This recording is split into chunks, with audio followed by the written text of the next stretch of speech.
কিন্তু আল্লাহ তাআলার নাম, তার নামটা এমন কিছু হরফ দিয়ে আল্লাহ তাআলা মিলায় দিয়েছেন, পৃথিবীর প্রত্যেকটা জিহ্বাই এই নামটা নিতে পারবে। জোরে বলি সুবহানাল্লাহ। আমার বন্ধুগণ, আবার এই নামটাকে আপনি এলোমেলো করবেন তাও সমস্যা নাই। আল্লাহ শব্দের প্রথম হরফ হলো হামজা, এরপরে লাম, এরপরে লাম, এরপরে হা। আপনি হামজাটা বাদ দিয়ে দেন, তবু আমার আল্লাহর নাম ঠিক থেকে যায়। লিল্লাহি মা ফিস সামাওয়াতি ওয়া মা ফিল আরদ। আরেকটা লাম বাদ দিয়ে দেন, থাকি শুধু লাহু।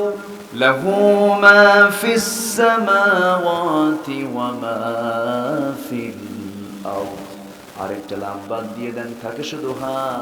মান যাল্লাযী ইয়াশফাউ ইনদাহু ইল্লা বিইذনিহি। আমার আল্লাহর প্রত্যেকটা নামের হরফকে আপনি এলোমেলো করে টুকরো টুকরো করে ফেলে দেন, তুমি আমার আল্লাহর নামটা ঠিক থেকে যায়। আমার বন্ধুগণ, আল্লাহর ৯৯টা নাম আছে, দুইটা হাতিতে স্পষ্ট আছে। এই হাতে হলো 18, এই হাতে হলো 81। 81 আরবি সংখ্যা 8, 1 81। এই যে 1 8 18, ৯৯টা নাম হয়ে গেছে। আবার যারা আরবি ক্যালিগ্রাফি জানেন, অ্যারাবিক ক্যালিগ্রাফি যাদের জানা আছে, হাতটা শুধু উঁচু করবেন, উঁচু করার সঙ্গে সঙ্গে বুড়ো আঙ্গুল দিয়ে আলিফ, মাঝখানের আঙ্গুল দিয়ে লাম, এরপরে দুটো আঙ্গুল দিয়ে হা হয়ে যায়। আমার আল্লাহর নাম সুন্দর করে আরবি ক্যালিগ্রাফিতে আমার 5 আঙ্গুলে আছে। জোরে বলি সুবহানাল্লাহ।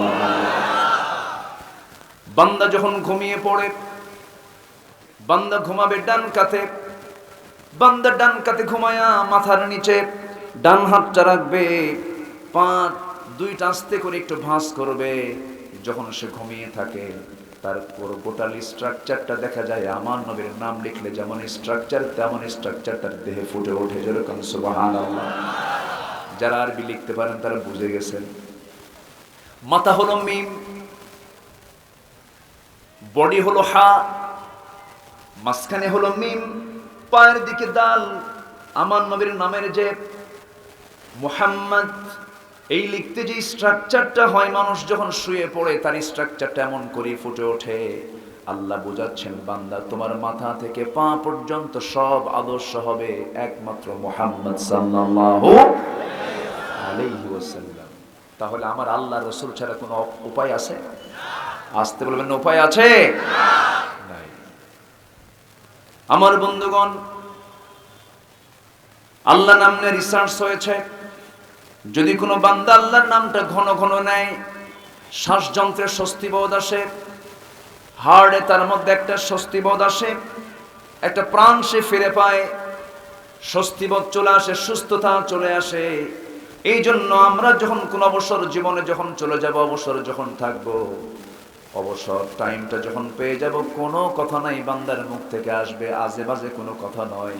লা ইলাহা ইল্লাল্লাহ সুবহানাল্লাহ ওয়ালহামদুলিল্লাহ লা ইলাহা ইল্লাল্লাহ মুহাম্মাদুর রাসূলুল্লাহ সাল্লাল্লাহু।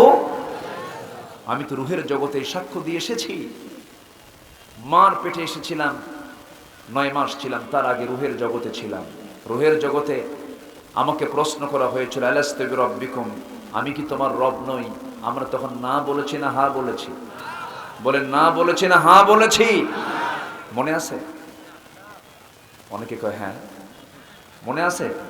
মনে তো নাই, কিন্তু বলেছি 100% সত্য। কোরআন বলছে এটা, বলে এসেছি, আমরা সবাই বলে এসেছি।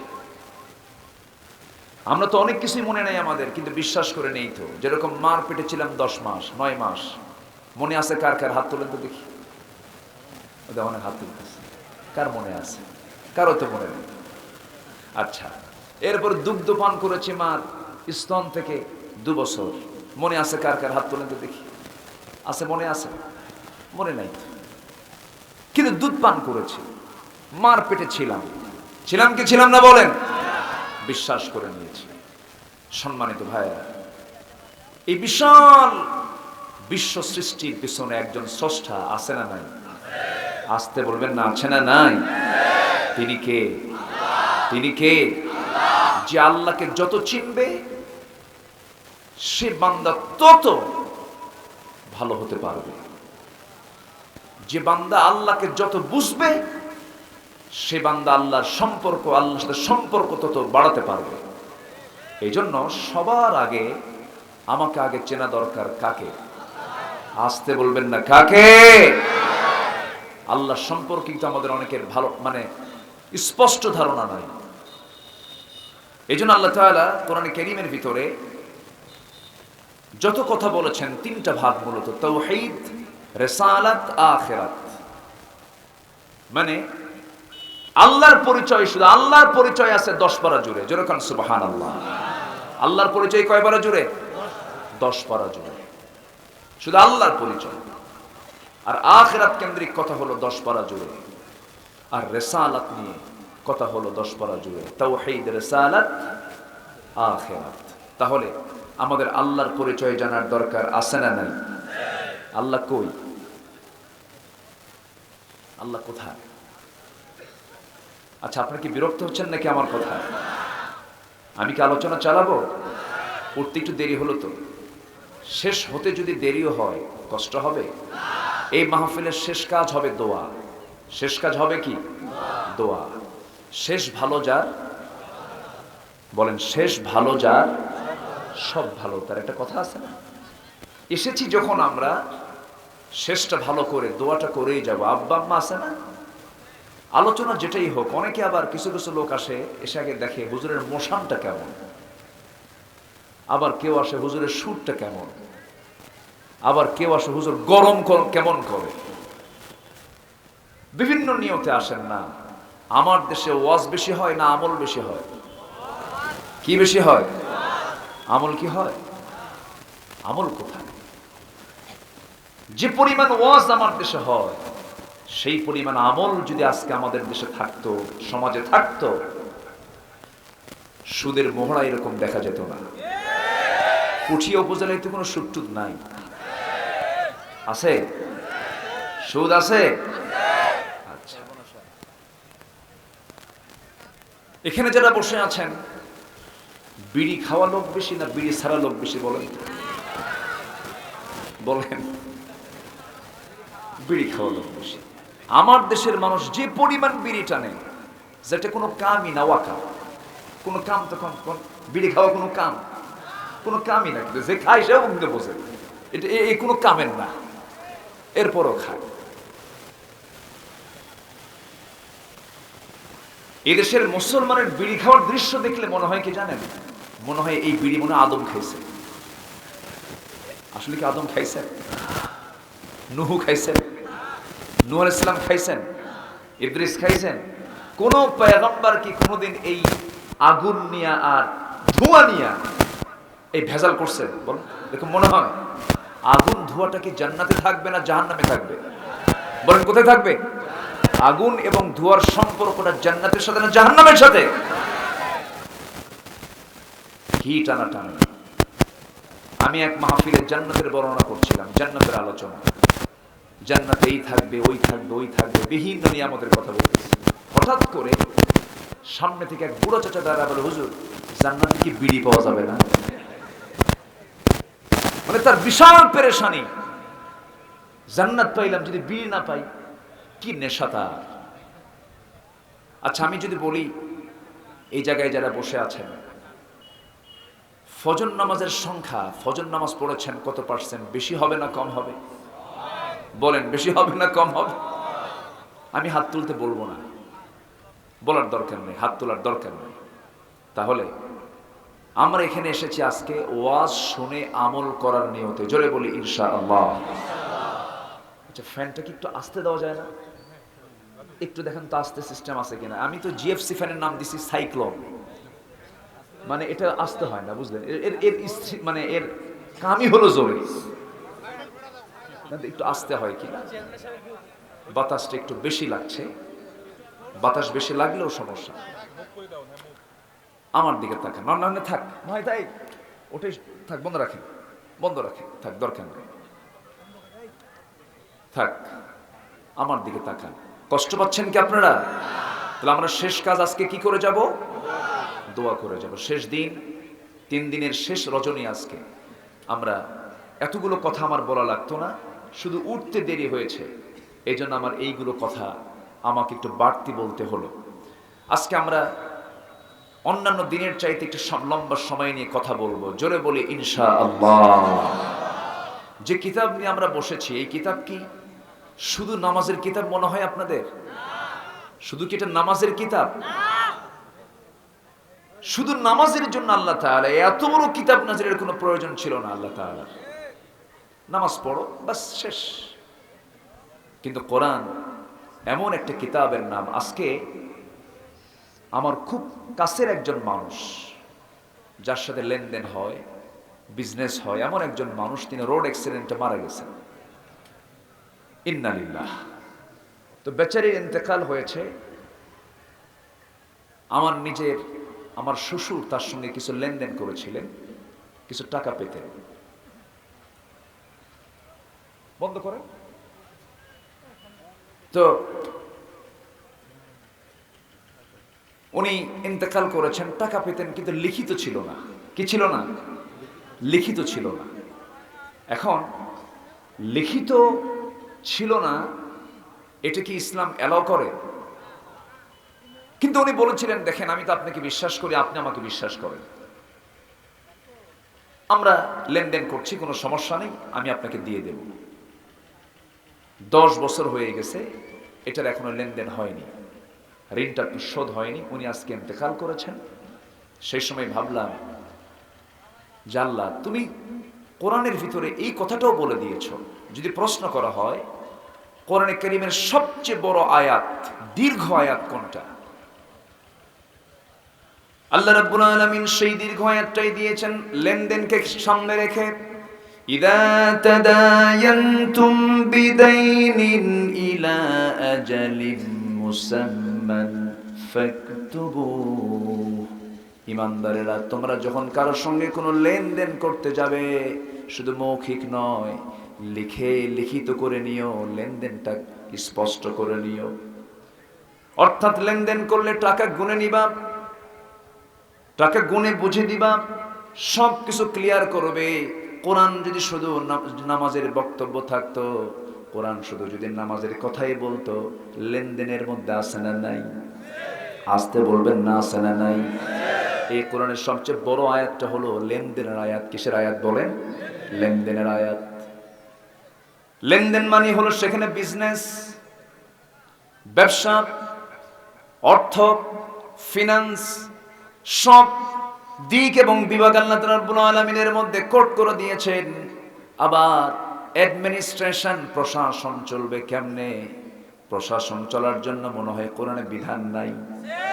আসতে বলবেন না, আছে না নাই? প্রশাসন চলার জন্য বিধান আছে।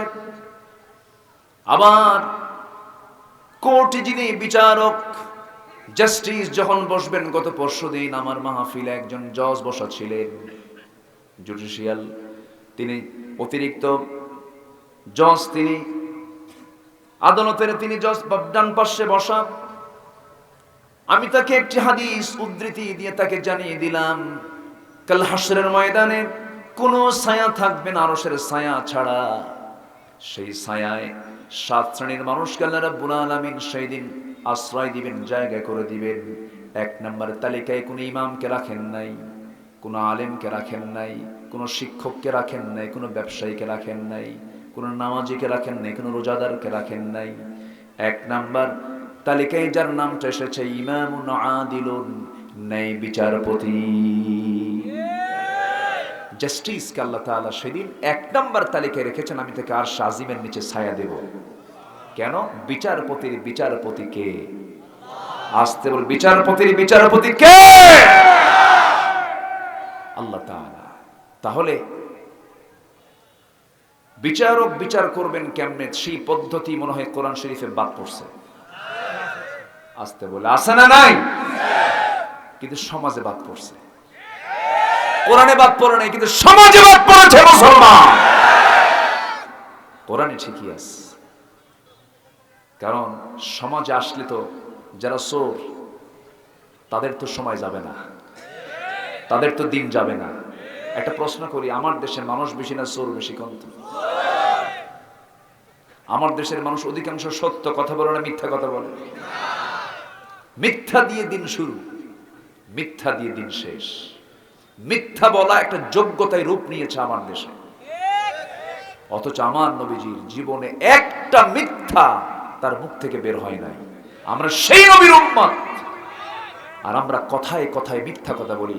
টপ টু বটম, দেশের উপর থেকে নিয়ে নিচ পর্যন্ত সবাই মিথ্যা কথা বলে। আমি কি ভুল বলছি? মিথ্যা আমাদের বুলি হয়ে গেছে। অথচ মিথ্যা মানুষকে জাহান্নামের দিকে নিয়ে যাবে। আমার নবীর কাছে একজন সাহাবী এসে বলছেন, হুজুর আপনি আমাকে একটা আমল শিখায় দেন। রাসূল কখনো কাউকে হতাশ করতেন না, বলতেন, ও সাহাবী ঠিক আছে, তুমি একটা আমলই করবে, কি? আজকের থেকে জীবনে আর কখনো মিথ্যা কথা বলবা না, যাও। ওই সাহাবী নবীর কাছে সকালবেলা এসেছেন। রাসূল বলছেন, সাহাবী গত রাত্রে তুমি কার বাড়িতে চুরি করতে গেছো? হুজুর জীবনে আর চুরি করব না। এগুলো দিয়েন না, এগুলো দিয়েন না। দ্বিতীয় দিন সকালবেলা আসছে, রাসূল বলছেন, গত রাত্রে তুমি কোন মহিলার সামনে দাঁড়িয়েছিলে? হুজুর জীবনে আর জিনা করব না। তৃতীয় দিন সকালবেলা রাসূলের সামনে হাজির হলে রাসূল বলেন, সাহাবী তুমি গত রাত্রিতে কিসের বোতল হাতে নিয়েছিলে? হুজুর জীবনে আর মদ খাবো না। একটা মিথ্যা হাজারো বেশি আমল লাগবে না। বান্দা যদি মিথ্যা ছেড়ে দেয়, আল্লাহ তার সমস্ত আমলগুলোকে, তার সমস্ত কর্মগুলোকে ঠিকঠাক করে দিয়ে তার সমস্ত জীবনের গুনাহগুলোকে মাফ করে দিবেন। জোরে কোন সুবহানাল্লাহ। আল্লাহর ওয়াদা এটা। সূরাতুল আহজাবের শেষের দিকে আল্লাহ রাব্বুল আলামিন বলেন, ইয়া আইয়ুহাল্লাযীনা আমানু তাকুল্লাহা ওয়া কুলু قولا سديدا يصلح لكم أعمالكم ويغفر لكم ذنوبكم ومن يطع الله ورسوله فقد فاز فوزا عظيما জোরে বলুন আল্লাহু আকবার। আল্লাহ বলছেন, ও ঈমানদারেরা তোমরা আল্লাহকে ভয় করো, ভয় করার মতো ভয় করো, এবং সোজা সাপটা কথা বলো, সোজা কথা বলো। টেকনিক কইরো না, গ্রামার খাটাইও না, জনগণকে ঠকানোর মতো টেকনিক কইরা কথা বলো না, বান্দাকে কৌশল করে ঠকায়ও না, টেকনিক করে কথা বলতে যেও না। একটা প্রশ্ন যদি করি, এই দেশে কোন শ্রেণীর লোক বেশি মিথ্যা কথা বলে? কোন কৃষক বেশি মিথ্যা কথা বলে না, শ্রমিক বেশি মিথ্যা কথা বলে না। মিথ্যা কথা বলে শিক্ষিত নামের কিছু বদমাইশরা, ঠিক কি না? কষ্ট পাচ্ছেন? আল্লাহর কসম করে বলি, আল্লাহি আমি কোন দলীয় এজেন্ডা নিয়ে এখানে আসি নাই, আমি কোন দলের পক্ষেও কথা বলতে আসি নাই। আমি একটু বিবেকটাকে নাড়া দিতে এসেছি। আমরা ভালো হব, জোরে বলি ইনশাআল্লাহ। আরো জোরে বলি ইনশাআল্লাহ। অভিনয় করা যাবে না, অভিনেতা হওয়া যাবে না। অভিনয় করে আপনি কখনো জান্নাত পাবেন না। আপনাকে আসল রূপ আপনার মধ্যে আসতে হবে। মানুষকে ধোঁকা দেওয়া যাবে না। আমি কোরআন এবং হাদিস পড়ে যতটুকু জানতে পেরেছি, পৃথিবীতে শ্রেষ্ঠ বান্দার ভালো আমল যদি থাকে, সেটা হলো বান্দার কল্যাণ করা, বান্দার উপকার করা, বান্দার হক নষ্ট না করে বান্দার কল্যাণে দাঁড়িয়ে যাওয়া। কিন্তু সেটা কি আছে? আসতে বলো, সেটা কি আছে? কে কত কাকে ঠকাতে পারে? নিজের মার পেটের বোনের সম্পত্তি মেরে খায়। আসতে কোন কেন?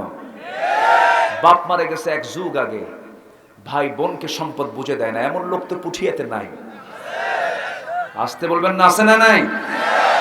যে মার পেট থেকে তার জন্ম হয়েছে, সেই মার পেট থেকে তার বোনের জন্ম হয়েছে, বোনকে ঠকায় যারা, সে আপনাকে আমাকে কি জিতাবে? আসতে জিতাবে? কেমনে জিতাবে?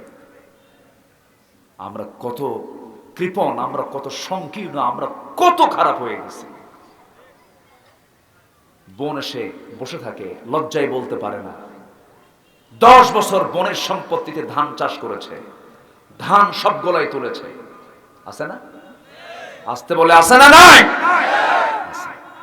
বোন লজ্জায় কিছু বলতে পারে না, বাপ নাই মা নাই, এখানে এসে কি বলি। 10 বছর হয়ে যায়, এসে বলে ভাই জমা জমি বুঝে দিবে না। এমন চেহারা বানায়, বোন লজ্জায় চলে যায়। আবার আসে, ভাই সম্পত্তিটা বুঝাই দিবা না। পাশে বসে ভাই এখন বোনকে নসিহত করে, বোন একটা কথা বলি কি, অংশ নিলে কিন্তু ধ্বংস হয়। দেখছেন কত বড় শয়তান। এরকম শয়তান আছে না নাই? আসতে বলবেন না আছে না নাই? আমার মায়েরা আমার অন্তত এই ওয়াজে একটু খুশি হয়েছে। হুজুর ভালো করে রকম ভাই কিছু বসে আছে ওই জায়গায়। কি লাভ? কিছু লাভ নাই। আপনি অন্যের অংশ নিয়ে আপনি কোনো লাভ করতে পারবেন না। আপনার সন্তান লুলা হবে, আপনার সন্তানের ওষুধ ফুরাবে না, পরিবারে কোনো বরকত থাকবে না, সন্তানটা গাঁজা ইয়াবা খায় শীত হয়ে পড়ে থাকবে, লাভ হবে না। এই জন্য হারামের কোন আরাম, হারামের কোন আরাম, হালাল জীবন গ্রহণ করবো। জোরে বলি ইনশাআল্লাহ, আর জোরে বলি ইনশাআল্লাহ। আমরা হারতে চাই না, জিততে চাই। আমার আজকে সূরার নাম হলো হার জিত। আমার সূরার নাম কি? আজকে আলোচনার সূরার নাম কি বলেন? হার জিত, সূরাতুত তাগাবুন। কথা শুরু হচ্ছে, কিন্তু আমি কিন্তু আজকে উঠতে দেব না কাউকে। আপনারা আমাকে দাওয়াত দিবেন, আমি মেহমান, আপনি মেজবান। যদি বাড়িওয়ালা মেজবান যদি মেহমানকে থুয়ে দৌড় মারে, খুব ভালো কাম, ভালো কাজ কি এটা?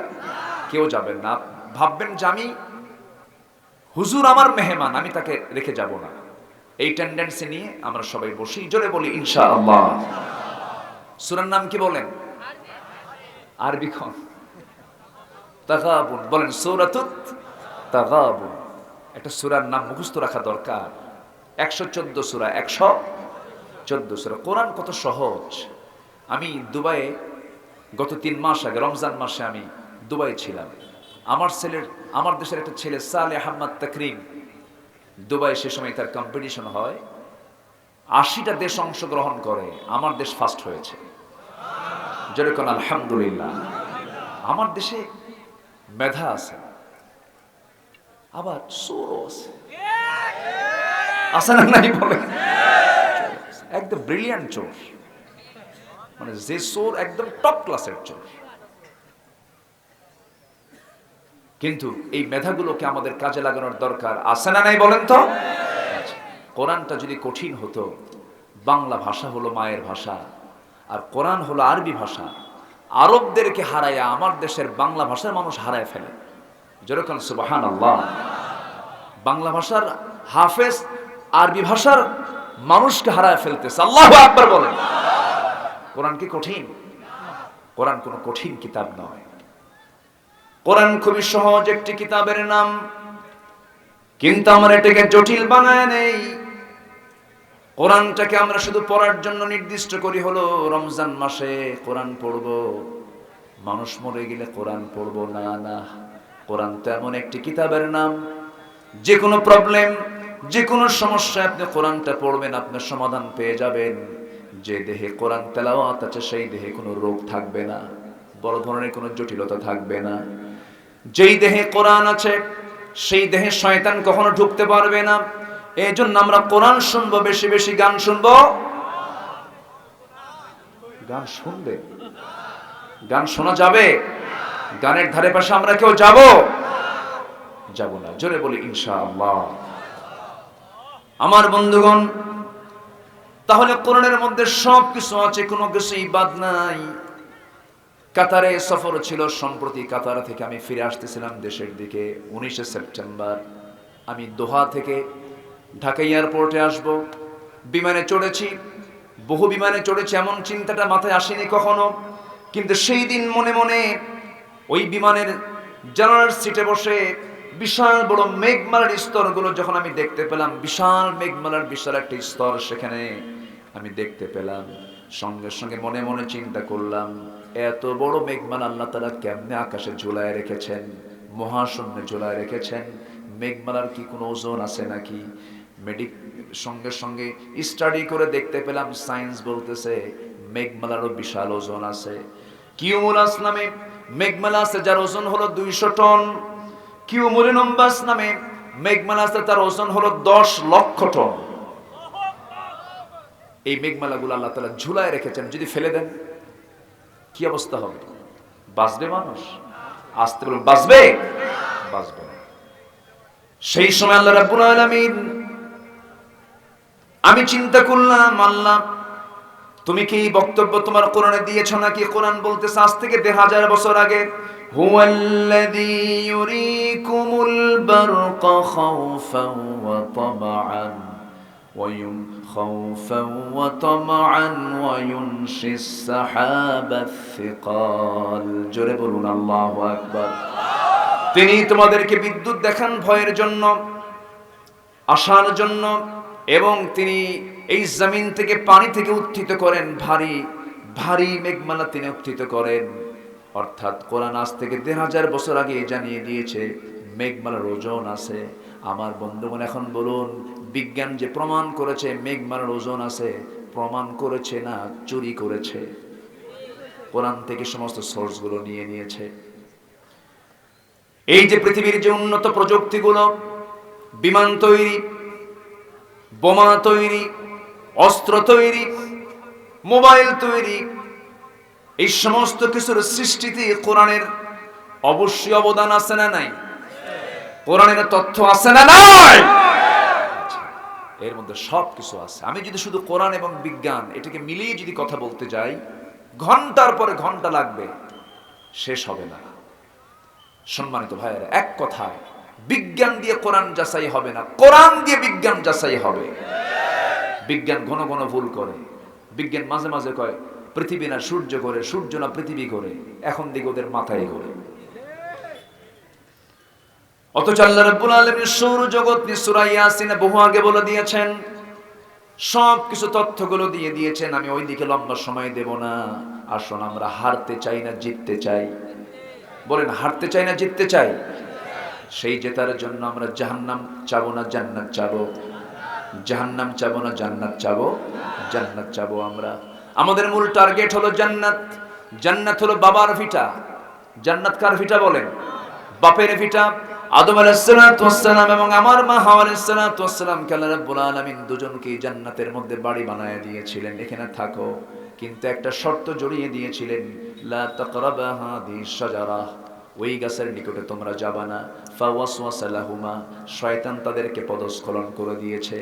শয়তান তাদেরকে যখন পদস্খলন করে দিল, সঙ্গে সঙ্গে আল্লাহ তাআলা অর্ডার দিলেন, ও আদম, ও হাওয়া, তোমরা দুনিয়াতে আর টিকতে পারবে না, যাও। এই জান্নাতে টিকতে পারবে না, দুনিয়াতে চলে যাও। ওই যে আল্লাহ তাআলা দুজনকে জান্নাত থেকে দুনিয়াতে পাঠায় দিলেন। এখন বলেন তো আমাদের বাপের ভিটা কোথায়? বাপের ভিটা কোথায়? জান্নাতে। আমি লক্ষ্য করছি 2-1 করে ভাই উঠে যাচ্ছেন না বলেই। কি করব, দোয়া করে দেব নাকি? দোয়া করে দেব তো উঠেন কেন? বসেন। ফুটবল খেলা হলো গত শীতকালে, শীতের মৌসুমে ফুটবল খেলা। রাত 3টার দিকে, 2টার দিকে উঠে ওযু কইরা আগে নামাজে দাঁড়ায়, আল্লাহ আমার দল যেন জিতে। আমি কি ভুল বলতেছি? রাত 3টার দিকে বান্দা টের পায়, জেগে যায় খেলা দেখার জন্য। রাত 3টা। কিন্তু জুমার নামাজের খুতবা যদি একটু লম্বা হয়, খালি ঘড়ি দেখার বলে হুজুর তা আইসা, হুজুর টাইম সময় জানে, হুজুর। হুজুরকে দোষ ধরে আছে না নাই? আচ্ছা, যদি আপনার এই জায়গায় বসে যদি মনে হয় যে আমি উঠবো কখন, ভাবতে হবে আমাকে শয়তান ওয়াসওয়াসা করছে। এটা মাথায় রাখতে হবে। বসে কত সময় তো চলে যায় ভাই। এই আড্ডা সাধারণ কোন আড্ডা নেই, জান্নাতের আড্ডা এটা। আল্লাহু আকবার বলেন। যদি কেউ বুঝতো এখান থেকে উঠতো না। আল্লাহু আকবার, আল্লাহু আকবার। বসে। আমাকে একটা চিরকুট দেওয়া হয়েছে, এটা আরো আমার আগে বলা লাগতো। এই সিচুয়েশন আমি আর না বলি, আমি এটা শেষের দিকে বলবো। আমার বিশ্বাস আমাকে ছেড়ে আমার ভাইরা যাবে না। জোরে বলি ইনশাআল্লাহ। সম্মানিত ভাইয়েরা, একটু আমার দিকে তাকান। বাপের ভিটা যদি কেউ বিক্রি করে তখন কি তাকে বলে এটা বাপের সুপুত্র? কি বলে? কুপুত্র। বাপের ভিটাও বেঁচে খেয়েছে। এখন বলেন তো আমাদের বাপের ভিটা কোনটা বলেন তো? বাপের ভিটা কোথায় বলেন তো? জান্নাত। সেই বাপের ভিটা জান্নাত থেকে আমরা এসেছি, সেই জান্নাতি আবার ফিরে গেলে আমরা যেতে যাব। আর যদি সেই জান্নাতে না যেতে পারার যোগ্যতা, জান্নাতে যেতে পারার যোগ্যতা যদি হারিয়ে ফেলি, যদি জাহান্নামে চলে যাই, আমরা হেরে যাব। এই জন্য আমরা হেরে যেতে চাই না, যেতে চাই। যদি জিততে চাই আমাদের জেতার কাজ করতে হবে, ভালো ভালো আমলগুলো করে যেতে হবে। আল্লাহ বলছেন, বান্দারে তুই 2টা ভালো আমল করে আয়, আমি তোকে 1 নাম্বার জান্নাত, সুপার ক্লাস জান্নাতুল ফেরদাউস তোকে দিয়ে দেব। শুনবেন কথাগুলো, শুনবেন না?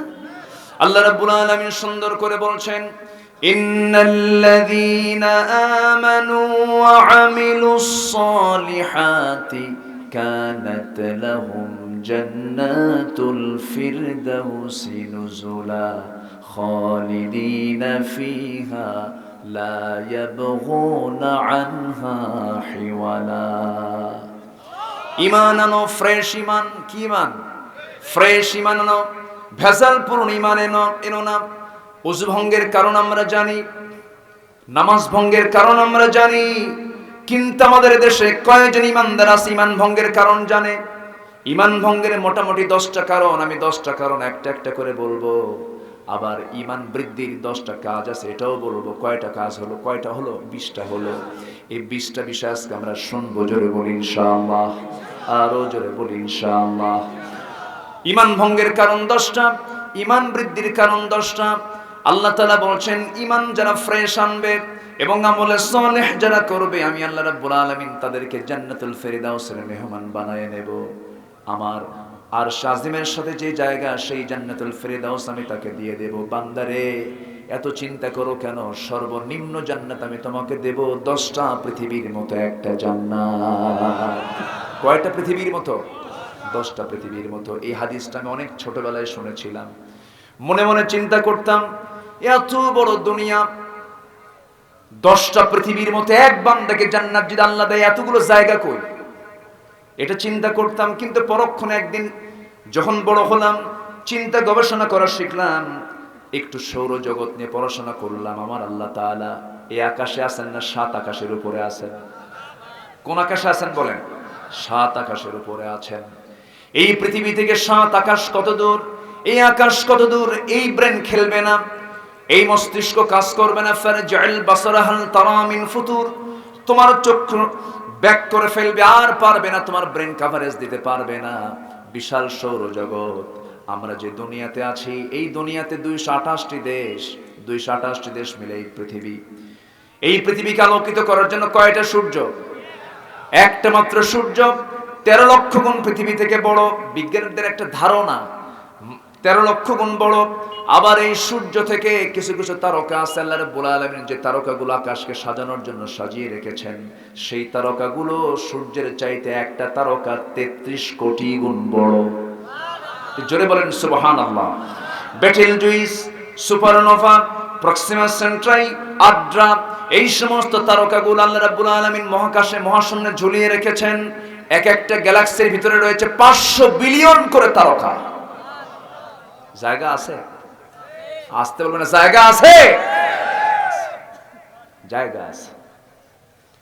আমার বন্ধুগণ, এখন মানুষ চাঁদের দেশে গেছে, চাঁদের দেশে যায় নাই?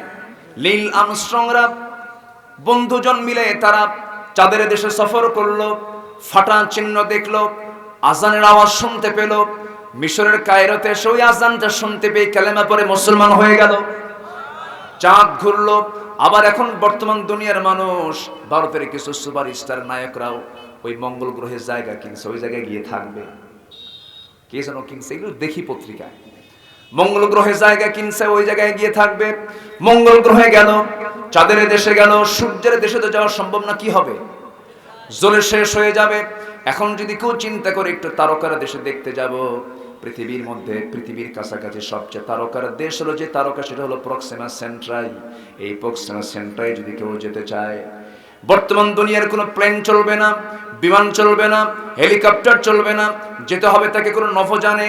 সেই নভোযান পৃথিবীর মধ্যে সবচেয়ে লেটেস্ট নভোযান হলো অ্যাপোলো 11, যার গতি হলো ঘন্টায় ৩৯,০০০ কিলোমিটার। ৩৯,০০০ কিলোমিটার।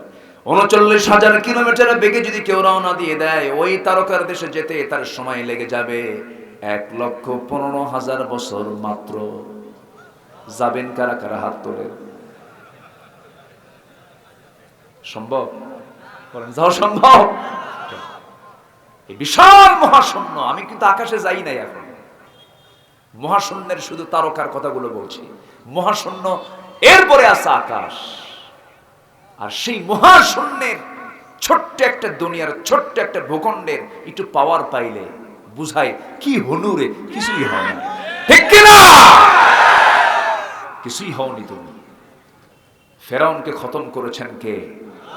আসতে বলবেন না, ফেরাউনকে খতম করেছেন কে? নমরুদকে দুনিয়া থেকে মশার কামড় দিয়ে বিদায় করেছেন কে? ভালো মশা না ন্যাংরা মশা? আবু জেহেলকে শিশুর হাতে খতম করেছেন কে? ফেরাউনকে পানিতে চুবায়া মেরেছেন কে? আল্লাহ তাআলা মেরেছেন। এগুলো ইতিহাস, এগুলো ইতিহাস। শিখবো আমরা। জোরে বলি ইনশাআল্লাহ, জোরে বলি ইনশাআল্লাহ। শিক্ষা নেওয়ার দরকার আছে না নাই? আছে। আমার বন্ধুগণ, এই দুনিয়াকে আল্লাহ রাব্বুল আলামিন পাখির কি বলে, মাছির পাখার চাইতে মূল্যহীন মনে করেছেন। আমার রাসূল একদিন সাহাবায়ে কেরামকে নিয়ে রাস্তা দিয়ে যাচ্ছিলেন, একটা মরা ছাগল, কি ছাগল? মরা ছাগল পড়ে আছে, তাও তার কানটা কাটা, কান নাই, অপূর্ণাঙ্গ একটা মরা ছাগল পড়ে আছে। কানটা ধরে রাসূল বলছেন, আমার আল্লাহর কাছে এই পৃথিবীটা এই মরা ছাগলের চেয়েও মূল্যহীন, মরা ছাগলের চেয়েও মূল্যহীন। আজকে আমরা দুনিয়াটাকে কি মনে করতেছি আমার বন্ধুগণ? কিচ্ছু না। আমরা জিততে চাই না হারতে চাই? আজকে জিততে চাই না হারতে চাই? আমার বন্ধুগণ, এই দুনিয়াতে বহু ধনী আছে। ধনী আছে না নাই? আছে। বহু ধনী মানুষ আছে পৃথিবীতে।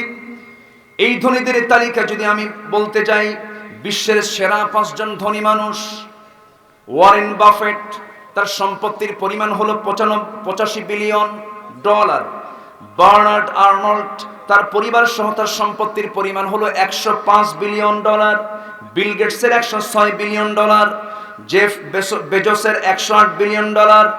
এই যে বড় বড় ধনীরা পৃথিবীতে আছে, আল্লাহ রাব্বুল আলামিন বলছেন, তার রাসূলকে দিয়ে জানায় দিচ্ছেন, যদি কোনো বান্দা রাকাতাই সালাতুল ফজর খায়রুম মিনাদ দুনিয়া মা ফিহা, যদি কোনো বান্দা শেষ রাত্রিতে ফজরের ফরজ নামাজের পূর্বে 2 রাকাত সুন্নত নামাজ যদি পড়তে পারে, এই দুনিয়ার মাঝে যা কিছু আছে তার চেয়ে বেশি সম্পদ হলো ফজরের 2 রাকাত সুন্নত নামাজ। জোরে বলুন সুবহানাল্লাহ। আমরা দৌড়াই কোথায় আর সম্পদ কোথায়? সম্পদ হলো নামাজে। সম্পদ কোথায়? সম্পদ কোথায়? নামাজে। ফজরের 2 রাকাত সুন্নতের দাম যদি এত হয়, তাহলে ফরজ তো পড়েই আছে। সুবহানাল্লাহ বলবেন না? জোরে কোন সুবহানাল্লাহ। তাহলে ফজরের সুন্নতের দাম কি বলেন তো? দুনিয়ার চাইতে কম না বেশি? এই দুনিয়া এবং দুনিয়ার মাঝে যা আছে তার চাইতে কম না বেশি? নামাজ আমরা পড়বো না ইনশাআল্লাহ? কয় ওয়াক্ত নামাজ পড়বো আমরা? 5 ওয়াক্ত। কোথায় পড়বো? নাভিতে হাত বাঁধবো না বুকে হাত বাঁধবো? ভালো করে কোন, নাভিতে না বুকে? আচ্ছা, বুকে হাত বাঁধবে যারা, নাভিতে হাত বাঁধবে কি মারামারি করবেন? আজ থেকে মারামারি করবেন? এই রাজশাহীর একটা অঞ্চল বাগমারা আছে, তারা বুকে হাত বাঁধে। আবার যারা আরেকটা মাযহাবকে ফলো করেন, তারা নাভিতে হাত বাঁধেন। গন্ডগোল করা যাবে? এক সময় বাইতুল হারাম মক্কায় 4 মাযহাবের সিস্টেম অনুযায়ী নামাজ হতো। সেখানে যারা এখন হজ করতে যান, সেখানে আমিন আসতে বলে না জোরে বলে? জোরে বলে, জোরে বলে। আমার দেশে আসতে বলা হয়। ফরজ নামাজের পরে মোনাজাত আছে কিনা এগুলো নিয়ে আমার দেশে কিছু গন্ডগোল হয়। এটা মাথায় রাখবেন আপনারা। ফরজ নামাজের পরে নামাজ 8 রাকাত 20 রাকাত, বেতের নামাজ কি বলে তারাবির নামাজ 8 রাকাত 20 রাকাত, বেতের নামাজ 1 রাকাত 3 রাকাত। রাসূল নূর, মাটি, মিলাদ, সিরাত, এই সমস্ত বিষয়, তালাকের কিছু কিছু মাসলার বিষয় নিয়ে এই যে একটা ফিতনা মতনৈক্য আমরা দেখতে পাই, এটার পেছনে ইন্ধন যোগাচ্ছে যুগ যুগ ধরে ইহুদি খ্রিস্টান চক্ররা। মুসলমানদেরকে বিভাজন করার হচ্ছে তাদের টার্গেট। মুসলমানদের মধ্যে বিভাজন সৃষ্টি করে হচ্ছে তাদের চিন্তা, কেমন করে মুসলমানদেরকে বিচ্ছিন্ন রাখা যায়, মাঝখান দিয়া ওরা খেয়ে নেবে সব। ঠিক কিনা বলেন? সম্মানিত ভাইয়েরা, মরা গরু শকুন বেশি খায় না কুত্তা বেশি খায়? আসতে কয় শকুন বেশি খায়। কুকুর খেতে পারে না, কেন জানেন? কুকুর এজন্য খেতে পারে না, কুকুর যখন খেতে যায় একজন পিছনে আরেকটা কুত্তা যখন আসে, ও তখন ঘেউ ঘেউ করে ওটা তাড়ায়। শকুন খাচ্ছে, শকুনের সঙ্গে তার কোনো আক্রোশ নাই। শকুন খাক, কিন্তু আমার স্বজাত কুত্তারে আমি খেতে দেব না, আমার ভাইয়ের আমি খেতে দেব না। মাঝখান দিয়ে কুকুরের খাওয়া হয় না, আরেক জাত এসে খাওয়া যায়। আজকে মুসলমানদের দশা হয়ে গেছে এই অবস্থা। ঠিক কিনা? ইরাকে হামলা চালিয়ে তেল নিয়ে গেল আমেরিকা, আফগানিস্তানকে হামলা চালিয়ে অ্যালুমিনিয়াম নিয়ে গেল অ্যাটম বোম তৈরি করার জন্য। মুসলমান আজকে প্রতি 4 জনে একজন মুসলমান।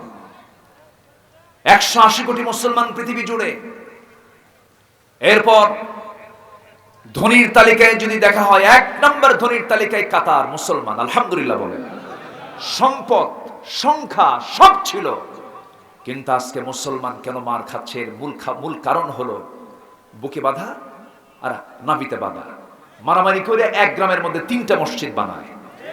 আসতে বলবেন না, আছে না নাই? আমি কি কথা বলবো? আমি কি কথা বলবো? আলহামদুলিল্লাহ, আপনাকে ধন্যবাদ দিচ্ছি। আমরা ভয় করব একমাত্র কার? পৃথিবীতে আল্লাহকে ছাড়া অন্য কাউকে ভয় করা মানেই এটা শিরকের কাজ। মানে আল্লাহকে ছাড়া অন্যকে ভয় করা তো জায়েজই নাই। ঠিক কি না? আল্লাহ ছাড়া কাউকে যদি ভয় করেন, এটা কি জায়েজ? জায়েজ না। সম্মানিত ভাইরা, একটু কান লাগান। আমরা হারতে চাই না জিততে চাই? জিততে চাই। আমরা যদি জিততে চাই, জেতার দলে থাকতে হবে, জেতার কাজ করতে হবে। কোনো ফিতনা ফাসাদ সৃষ্টি করা যাবে না। ভাইয়ের সম্পত্তি বোন দখল করা যাবে না, বোনের সম্পত্তি ভাই দখল করা যাবে না। জমির আইল ঠেলা যাবে না। চেয়ারম্যান সাহেব, এই এলাকায় জমির আইল ঠেলা ঠেলে হয় নাকি? অনেক। উনি কিন্তু বেশি বুঝবেন, কারণ উনি তো দরবার করেন। আজকের সমাজে জমাজমির গন্ডগোল আছে না নাই? আসতে বলবেন না, আছে না নাই? অথচ রাসূল বলেছেন, যদি কোনো বান্দার 1 বিঘত পরিমাণ সম্পত্তি যদি বেশি নিয়ে ফেলে, হাশরের ময়দানে আল্লাহ রাব্বুল আলামিন তার মাথার উপরে 7 তবক আসমান জমিন চাপায়া দিবেন। জোরে কোন নাউজুবিল্লাহ। আর জোরে বলেন নাউজুবিল্লাহ। আমার বন্ধুগণ, এই দুনিয়াতে আমার হালাল পন্থায় জীবন যাপন করতে হবে, হারাম কোনো পন্থা অবলম্বন করা যাবে না। যুবকরা, তোমাদেরকে বলি, ঈমানকে কখনো নষ্ট করা যাবে না। 2টা আমল ঠিক রেখে যাবে, ঈমান বা আমলে সালেহ করবে, আল্লাহ রাব্বুল আলামিন জান্নাতুল ফেরদাউস দিয়ে দিবেন। কিন্তু ঈমানকে ধ্বংস করার জন্য, যুবকদের নষ্ট করার জন্য আজকের সমাজে বেহায়াপনা আছে না নাই? আসতে বলবেন না, আছে না নাই? বেহায়াপনা আছে, অশ্লীলতা আছে, নোংরামি আছে, বোরকা পরাকে অপরাধ মনে করে এমন শ্রেণীর লোক আছে না নাই? আমার মাকে আমরা ঢাকতে চাই, আমরা ডিসপ্লে করতে চাই না। আমার মা দামি মানুষ, আমার মার দাম আছে না নাই? সব দামি জিনিসগুলো ঢাকা থাকে। এই যে আপনার দেশের যে একটা ফল আছে আম, আমটা কি পর্দার ভিতরে না পর্দার বাইরে? লিচু পর্দা আছে না নাই? কাঁঠাল আরো মজবুত পর্দা, একদম শক্ত পর্দা, ওর মধ্যে আবার আঠা আছে, সরিষার তেল ছাড়া খুশবে না।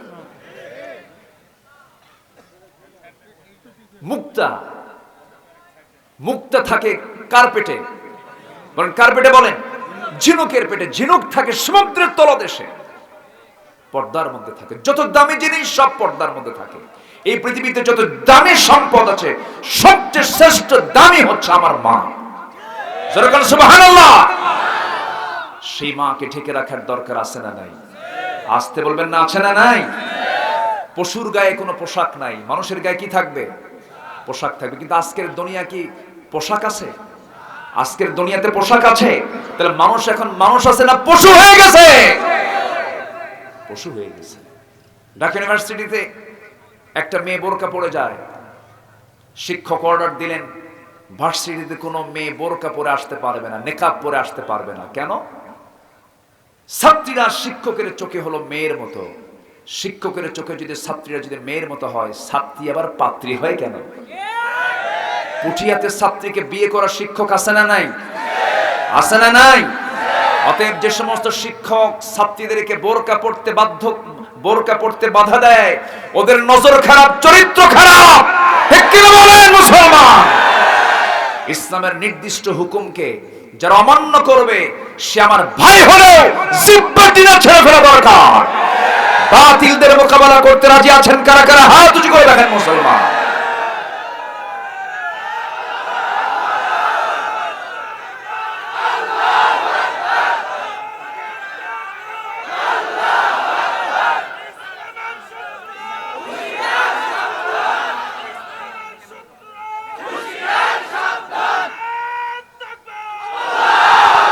আল্লাহ কবুল করুন, জোরে বলি আমিন। আমার জন্ম যখন হয়েছে, আমার কানে কোন আওয়াজ দেওয়া হয়েছে? আরো জোরে বলেন। মসজিদের যখন প্রথম মুয়াজ্জিন আওয়াজ দেয়, সেটা কি আওয়াজ? নামাজ যখন শুরু হয়, প্রথম ইকামতের প্রথম আওয়াজ কি? ইমাম যখন নামাজ শুরু করেন, তার প্রথম আওয়াজ কি? যখন বান্দা মরে যায়, জানাজার নামাজের প্রথম আওয়াজ কি? এই আওয়াজ যারা শুনলে যাদের গা চুলকায়, আল্লাহু আকবার আওয়াজ শুনলে অনেকের গা কিন্তু চুলকায়। যাদের গা চুলকায় তাদেরকে জানাজা না দিয়ে কুত্তা বিড়ালের মতো বিদায় করা দরকার। এই আওয়াজ নির্দিষ্ট কোন দলের আওয়াজ নয়, এটা হচ্ছে আল্লাহর বরত্ব প্রকাশ করার আওয়াজ। এটা বদরের আওয়াজ, এটা উহুদের আওয়াজ, এটা খন্দকের আওয়াজ। আল্লাহ তাআলা কোরআনে এগুলো বলতে বলেছেন, কুম ফানজির রাব্বাকা ফাকাব্বির। তোমার রবের তাকবীর দাও বড় করে। কার কথা? সাইয়েদনা ওমর ফারুক বদরের প্রান্তরে একটা হুঙ্কার ছাড়লেন, 12 জন কাফেরের অন্ডকোষ ফেটে গেছে। তাকবীর দিলেন মুখ দিয়া, আর কাফেরের অন্ডকোষ ফাটলো কেন? এর কারণটা কি? ওরা ছিল কুচি কুচি চোকা চোকা পাথরে বসা, এই হুঙ্কার শুনে নড়ে গেছে আর ফেটে গেছে। আল্লাহু আকবার বলেন। ফিলিস্তিন, আমার হৃদয় ক্ষত কয়েকদিন হলো জানেন। এই কয়েকদিন আমার চোখের যে পানি পড়েছে। ফিলিস্তিন এটা হবে হাসরের জায়গা, হাসরের ময়দান। সিরিয়া হবে হাসরের ময়দান। আজকে গোটা পৃথিবীর যে তেল, এই তেলের বরকত হচ্ছে আমার নবীর মেরাজের মধ্য দিয়ে। যেরকম সুবহানাল্লাহ, ওয়া বারাকনা হাওলাহু লিনুরিয়াহু মিন আয়াতিনা। আল্লাহু আকবার বলেন। রাসূল ইসরা করেছেন এবং আল্লাহ তাআলা রাসূলের ইসরা করার যে জায়গাগুলো সবগুলো বরকত দিয়ে ভরপুর করেছেন। যে পরিমাণ তেল আছে, রাসূল যেদিক দিয়ে হিজরত করেছেন, ওর নিচ দিয়ে যে পরিমাণ তেল আছে, ক্যাম্পের সাগরের পানি যত, তার চেয়ে পানি বেশি তেল আল্লাহ তাআলা রিজার্ভ রেখে দিয়েছেন। যার ওসিলাই সিন্নি খাইলি মোল্লা সিনলিনা। মুসলমানদের প্রথম কিবলার নাম কি? আমার নবীজির প্রথম কিবলা কি ছিল? হারাম না আকসা? হারাম না আকসা? সেখানে নামাজ পড়ার সওয়াব কম না বেশি? আমার মসজিদের চাইতে সেখানকার সওয়াব কম না বেশি? গত শুক্রবার নামাজ পড়তে দেওয়া হয় নাই।